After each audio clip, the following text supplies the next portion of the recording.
설교 준비에 도움을 줄 통계 자료를 들려드리는 시간 목회앤데이터 순서입니다. 목회데이터 연구소 김진양 부대표 나오셨습니다. 어서 오세요. 네, 안녕하세요. 네, 오늘은 일상적인 소비 생활을 통해 누군가에게 도움을 주는 이른바 착한 소비에 대해 알아보겠습니다. 먼저 이 착한 소비라는 말이 어떤 소비를 말하는 건가요? 네, 요즘 착한 소비라는 말을 많이 쓰고 있는데요. 네. 착한 소비가 어떤 말인지 어떤 의미를 가지고 있는지 설명하는 것보다 소비자들이 착한 소비를 어떤 소비 활동으로 이해하는지 그걸 먼저 보는 게 더 이해가 빠를 것 같아요. 네. 트렌드 모니터에서 착한 소비의 의미에 가장 가까운 소비 활동이 무엇인지 그렇게 질문을 했습니다. 그랬더니 가장 높게 응답된 게 한 2명 중에 1명이 친환경적인 소비라고 이야기를 하고 있습니다. 그 외에도 타인을 돕는 소비, 사회적 약자를 보호할 수 있는 소비, 빈곤, 가난한 이웃을 도울 수 있는 소비 등 다른 사람을 직접적으로 돕는 소비, 이런 것들도 착한 소비로 생각하고 있습니다. 뿐만 아니라 비윤리적 기업에 반대하는 소비, 그래서 그 기업에게 윤리적인 활동을 준수할 것을 간접적으로 촉구하는 소비, 그것도 착한 소비로 그렇게 생각을 하고 있습니다. 생각해보면 좀 영리한 소비가 아닐까 싶은데요. 이런 착한 소비라는 게 기업에도 이미지에 영향을 줄 것 같은데 반면에 기업이 이 마케팅에 활용을 해서 착한 소비의 본질을 좀 흐리는 경우도 있을 것 같은데요. 소비자들은 어떻게 생각하던가요?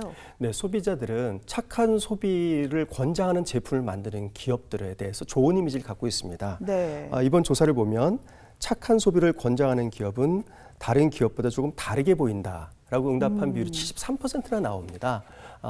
그래서 이런 착한 소비를 권장하는 기업에 대한 이미지가 좋다 보니까 소비자들이 또 어떤 의구심을 갖고 있냐면 기업들이 이런 착한 소비 활동을 하는 제품을 생산한다는 것을 혹시 마케팅적으로 활용하지 않을까, 네. 그런 의구심을 많이 갖고 있습니다. 한 10명 중에 6명 정도 그런 의구심을 갖고 있고요.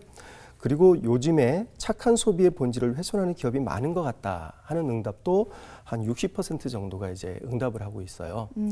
나는 착한 소비 활동 자체를 주저하게 된 경험이 있다 하는 응답도 10명 중에 한 6명 정도가 이제 그런 응답을 하고 있습니다. 그래서 소비자들은 착한 소비 활동을 하고 싶지만 그러나 기업들이 실제로 내가 하는 착한 소비 활동을 통해서 다른 사람에게 도움을 줄 수 있느냐 하는 것에 대한 그런 의심을 갖고 있고 이것이 착한 소비 활동에 더 많이 나서게 하는데 방해 요소로 그렇게 작용을 하고 있습니다.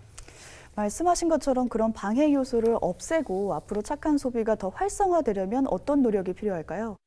예, 기본적으로 소비자들이 갖고 있는 이 의심들을 좀 불식시켜 줘야 되겠죠. 네. 그래서 이번 조사에서도 착한 소비를 활성화하기 위해서는 어떻게 해야 되느냐 질문을 했더니요.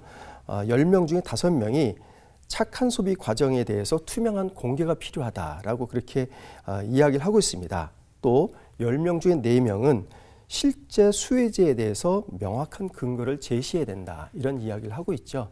그래서 소비자들이 하는 착한 소비 활동이 실제적으로 도움이 필요한 분들에게 도움을 줄 수 있는 건지 하는 것들을 기업이 밝혀주는 것이 앞으로 착한 소비 활동을 늘리는 데 도움이 될 것 같고요.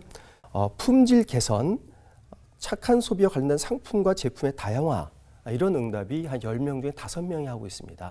이런 제품력을 기본적으로 갖추는 것들도 착한 소비 활동을 활성화시키는데 매우 중요한 요소라고 그렇게 보겠습니다. 오늘 이렇게 착한 소비에 대해서 이야기를 나누면서 넓게 보면 크리스천이 세상 속에서 나아가야 하는 방향이 아닐까 이렇게 생각을 해보게 됐는데요. 이런 사회적 관심이 기독교인들에게 미치는 시사점이라든지 말씀하실 게 있다면 어떤 게 있을까요? 네, 우리가 흔히 이제 세상을 바꾼다, 세상에 선한 영향력을 미친다는 말을 많이 하지 않습니까? 네. 근데 사실 그런 말들은 굉장히 거창해서 굉장히 큰 부담을 주고 나는 못할 것 같은 그런 느낌을 줄 수 있지 않습니까? 그런데 착한 소비 활동을 통해서 우리가 세상에 선한 영향력을 미칠 수 있습니다. 우리가 늘 소비 활동은 일상에서 늘 벌어지고 있는 활동이잖아요. 그래서 자본주의 사회에서는 소비가 굉장히 중요한데요. 그래서 우리가 흔히 얘기하기를 소비자가 왕이다라고 하는 이야기도 소비자가 그만큼 힘이 세다라는 이야기를 하고 있습니다.